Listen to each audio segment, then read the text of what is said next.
बेलगाम सुना रूपा दर शुणिले लगुच डर जानतु 19 दिन में केते बढ़िला रेट।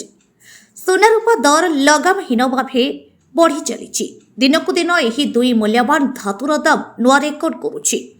एही क्रम में सोमवार भुवनेश्वर बजार में 24 क्यारेट सुनार 10 ग्राम पिछा मूल्य 1910 टंका वृद्धि पाई नुआ रेकर्ड 1,45,690 टंकार पहुंची। सेहिभଳି 22 क्यारेट सुनार 10 ग्राम पिछा दर 1750 टंका वृद्धि घटी 1,33,550 टंका छुईंची।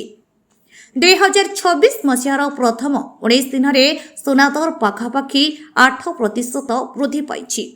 जनवरी पहले 24 क्यारेट सुना दर 1,35,060 टंका थिला। तेणु गत 19 दिन में एहार दर 10,630 टंका बढ़ी जाइछि।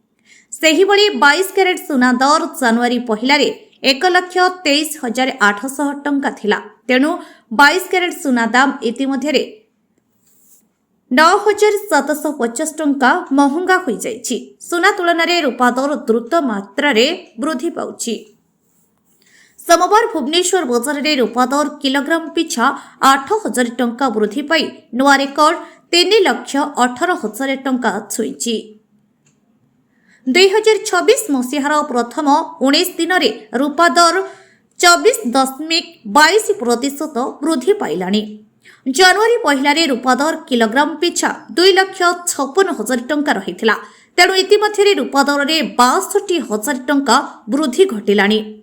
अंतर्जातीय स्तर में देखा भूराजनैतिक कारण निवेशक माने सुना और रूपा भली मूल्यवान धातु निवेश करने को पसंद करुछंती। एथिसहित अन्यान्य क्षेत्र में यही धातुर व्यवहार वृद्धि पाइथिबारु चाहिदा बढ़ी चली। एहार प्रभाव दर उपरे पड़िछि बोली विशेषज्ञ माने मत देइछंती। ब्यूरो रिपोर्ट आपनक खबर।